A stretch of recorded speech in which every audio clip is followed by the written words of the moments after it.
माँ दुर्गा जी की तीसरी शक्ति का नाम चंद्र घंटा है। नवरात्रि उपासना में तीसरे दिन इन्हीं के विग्रह का पूजन आराधन किया जाता है। इनका यह स्वरूप परम शांतिदायक और कल्याणकारी है। इनके मस्तक में घंटे के आकार का अर्धचंद्र है और इसी कारण से इन्हें श्री चंद्र घंटा देवी कहा जाता है।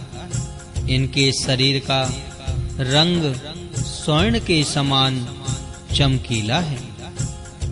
इनके 10 हाथ हैं। इनके 10 हाथों में खड्ग आदि चमकीला है। शस्त्र तथा बाण आदि अस्त्र विभूषित हैं। इनका वाहन सिंह है। इनकी मुद्रा युद्ध के लिए उद्यत रहने की होती है।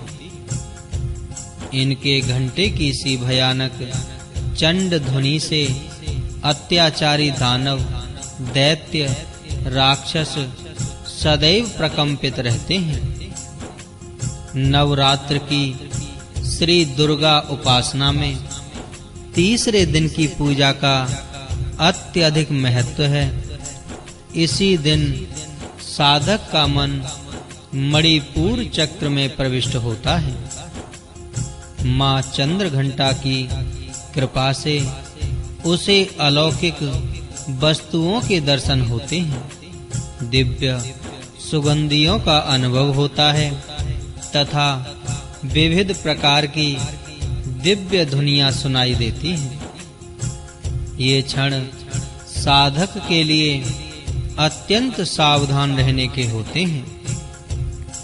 माँ चंद्र घंटा की कृपा से साधक के समस्त पाप और बाधाएं विनष्ट हो जाती हैं। इनकी आराधना सद्यः फलदायी है। इनकी मुद्रा सदैव युद्ध के लिए अभिमुख रहने की होती है। अतः भक्तों के कष्ट का निवारण ये अत्यंत शीघ्र कर देती हैं।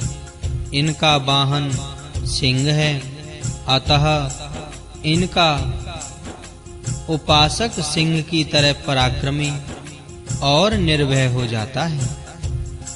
इनके घंटे की ध्वनि सदा अपने भक्तों की प्रेत बाधा आदि से रक्षा करती रहती है। इनका ध्यान करते ही शरणागत की रक्षा के लिए इस घंटे की ध्वनि निनादित हो उठती है। दुष्टों का दमन और विनाश करने में सदैव तत्पर रहने के बाद भी इनका स्वरूप दर्शक और आराधक के लिए अत्यंत सौम्यता एवं शांति से परिपूर्ण रहता है। इनकी आराधना से प्राप्त होने वाला एक बहुत बड़ा सद्गुण यह भी है कि साधक में वीरता, निर्भयता के साथ ही सौम्यता एवं विनम्रता का भी विकास होता है। उसके मुख, नेत्र तथा संपूर्ण काया में कांति गुण की वृद्धि होती है। स्वर में दिव्य अलौकिक माधुर्य का समावेश हो जाता है।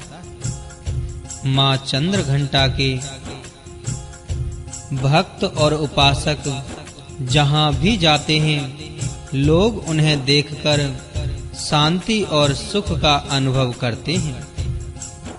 ऐसे साधक के शरीर से दिव्य प्रकाश युक्त परमाणुओं का अदृश्य विकिरण होता रहता है। यह दिव्य क्रिया साधारण चक्षुओं से दिखलाई नहीं देती, किंतु साधक और उसके संपर्क में आने वाले लोग इस बात का अनुभव भली भांति करते रहते हैं।